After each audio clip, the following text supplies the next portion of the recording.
Hello, you guys. This is F. Grogan. Long time no see. This is a update pretty much of what's been going on for the past 4 or 5 weeks with me.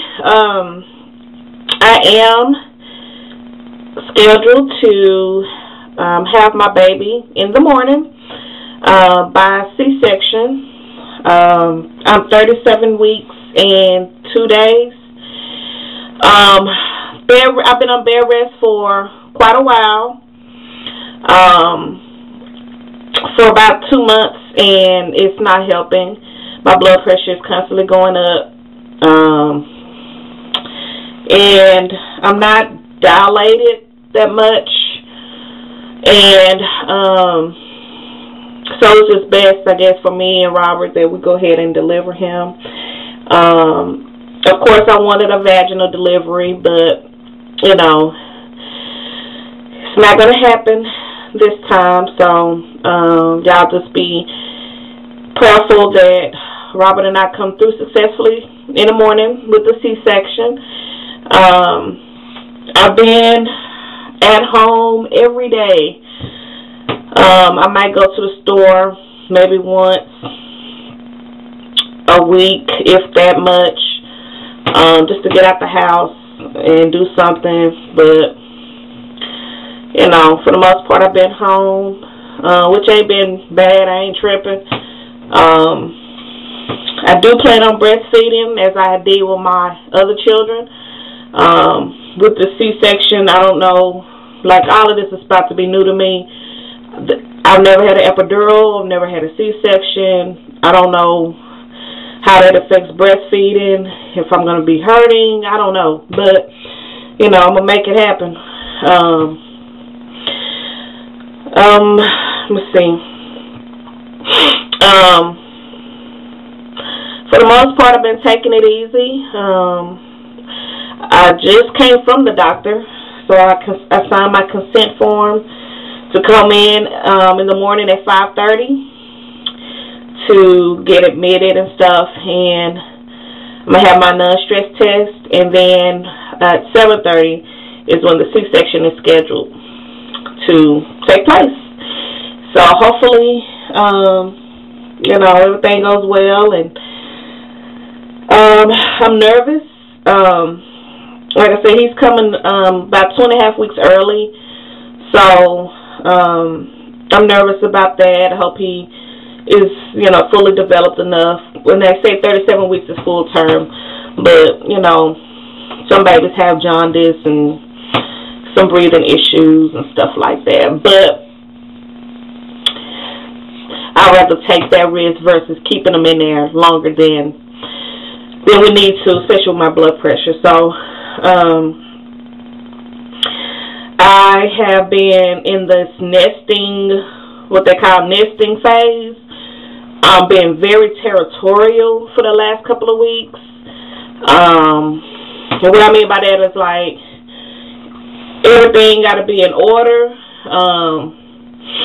I know my kids are like, dang, mama. But everything has to be in order. Anything that's not necessary in the room, you know, like, why is it here? Get rid of it, throw it in the trash. I done threw a lot of stuff in the trash. I'm really not feeling a whole lot of company. You know, I don't want a lot of people around. You know, I don't know. I just want my space. I want, you know, I don't know. And I think that's kind of something that women go through when they're about to have a baby. They go through that nesting phase, just making sure everything is straight for the baby and stuff like that. Robert will be in the room with me and my husband. I do not have a 10-bedroom house where everybody can have their own room. So he will be in the room with me and my husband initially. I got his crib and changing table off of Craigslist. That stuff is high. When I remember having my kids, that stuff, I mean, I think it was high, but stuff, kids' baby stuff is high. Really expensive. But we got his changing table and crib off of Craigslist for $200. Both. for $200, which is a great deal because the cribs by itself costs more than that.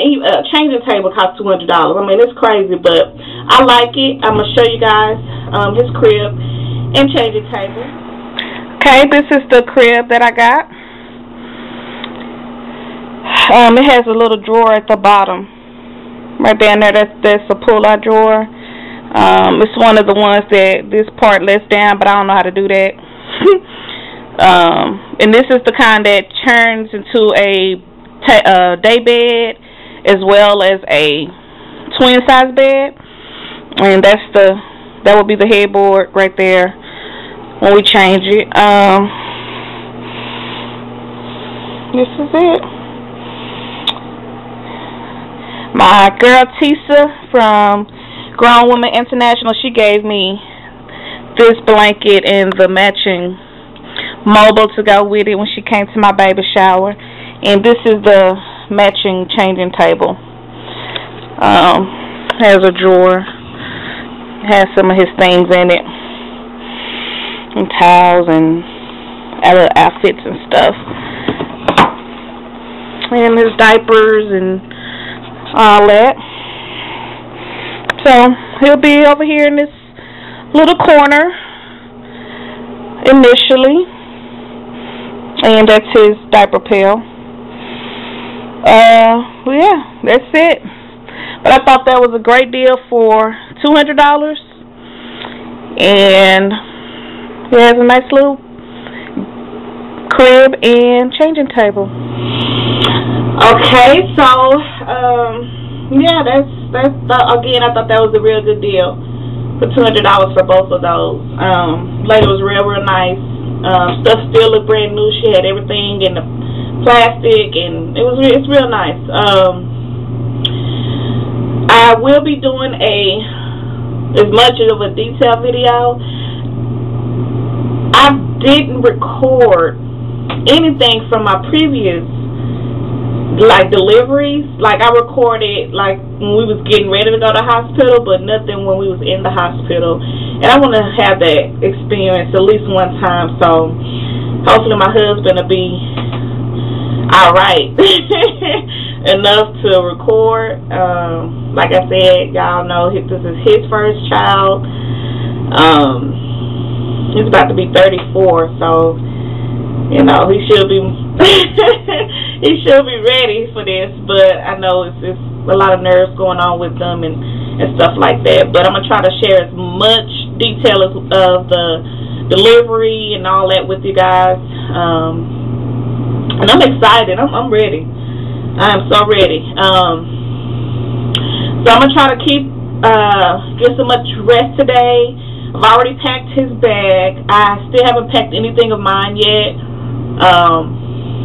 So I'm gonna just try to pack some, house shoes, some slippers, a few gowns, no pants. Since I'm gonna have a C-section, I don't know if I should wear pants, but I'm gonna just bring gowns that zip or button to help me easily nurse.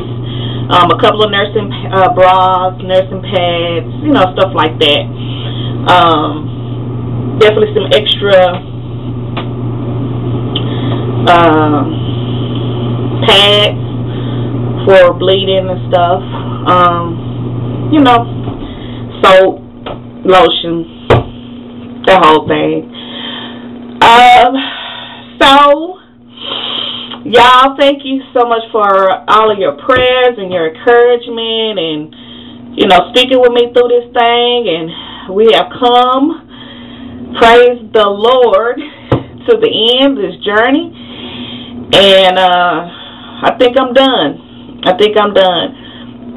Somebody asked about birth control. Prior to me getting pregnant with Robert, after I had my last baby, she's 9, she's about to be 10. I had a IUD, the copper IUD, the one that lasts for 10 years. I hardly hear about that anymore. I hear about this 5-year one, but I had the one for 10 years, and I just got it removed last December. So that has been my birth control for the past 9 years. after I removed it in December, I got pregnant in February. So it didn't stop my body from doing what it needed to do. My husband and I tried once and got pregnant our first try. So, you know, it worked pretty good. And I do plan on getting the IUD again once my body heals and stuff like that, to carry me through. Like I said, I don't know if they still do the 10-year one, but the 5-year one, I think I'll go ahead and try that. I didn't have any problems at all with it for the entire 9 years that I had it. I didn't have any problems with it. So definitely do your research, y'all. You know, doctors are still human. They make mistakes. And the reason why I say that is because there's this documentary called Being Pregnant in America that my husband and I watched it was the day before yesterday or a couple of days ago. And it just talks about how in America this baby having thing is a business. It's all about money. How our C-section rate done went sky high. How doctors perform unnecessary C-sections just so they can, because it's convenient for them. How C-sections are so high Monday through Friday, and you hardly have any C-sections on the weekends. How doctors plan C-sections around their vacations and stuff like that, which, you know, they have a life too, and I understand that, but to, you know, have babies come out early just so you can go to Hawaii, you know, I don't know. But it opened my eyes up to a lot of things. Some women elect to have a C-section. They just don't want to go through labor, scared of pain or whatever. And I ain't knocking that either, but I mean, I don't know. I'm all for natural childbirth. That's all I'm about, you know, and the induction rate is really high in America. And Cytotec is an artificial drug that they give pregnant women to help start contractions, which is not FDA approved, and it clearly states that it's not recommended to get a pregnant women. And it is mainly to be used to get rid of ulcers, shrink ulcers. But in this documentary, African American lady was given Cytotec, which is the little pill that they be putting inside you internally through your vagina, or they give it to you orally. One of the two. I'm sure a lot of women have had it. So it caused her uterus to explode because it's not for pregnant women, and her child died because of it. There's a lot of stories about Cytotec, how, again, it's not approved by the FDA to give to pregnant women, but hospitals use it every day, still on pregnant women. So when I went to the doctor today, my husband and I was like, oh no, if our doctor mentioned that, that's a wrap. You know, no, we ain't going that route. So today, he checked my cervix, and again, I'm about a half a centimeter dilated. My cervix is soft, but I'm just not dilated. My baby's still high because I'm 37 weeks. I mean, he's not supposed to be, you know, he ain't supposed to feel his head right now. So he was like, well, we can go ahead and induce you with Cytotec. And so I'm looking at my husband looking at me like, nah, hell no. So he was like, well, the doctor was like, well, it's either that or a C-section. It's up to you. I'm down either way. You know, if you're nervous about it, I understand. I've been doing this for years. It's safe, da-da-da-da. So I'm like, I hear you, doc, but I also seen some documents, you know, some proof that it's not safe. But every procedure, whether it be natural vaginal delivery, water birth, home birth, hospital birth, anything, there are risks involved. I understand that, but if I can help it anyway, no. So, like I said, y'all do y'all research. These men and women doctors are still human. You know, do what you got to do. Have a voice. It's your body. It's your baby. You know, don't be afraid because they are professional. Don't be afraid to ask questions. Don't be afraid to, you know, state your opinion or whatever. So my husband and I did that. We told our doctor absolutely not. And if the only other option is a C-section, hey, that's what we're going to go with. But you ain't going to put that cytotec nowhere near me. And it's spelled CYTOTEC. And that documentary, again, is called Pregnant in America. I watched it on Netflix. But anyway, I'm going to stop rambling. I'm going to try to get as much rest as I can today. Again, we have to be at the hospital at 5:30 in the morning. I'm going to pack my bag. And I'm going to be looking for y'all's experiences with the C-sections. And I'm going to keep y'all updated with the delivery and all that. I'm kind of sad that I won't go through the labor part of it, you know, the whole labor experience, you know, but, you know, it's bittersweet. I still get my baby out of it, and that's it. So, y'all continue to pray for me and Robert and my family, and y'all's comments and encouragement and prayers are so welcome. Like, even my husband, I show my husband the comments and stuff, and man, this baby is so blessed in so many ways, and you know, I can't wait to show you guys his cute little face, and hopefully he won't be looking ate up. I'm gonna just keep it real.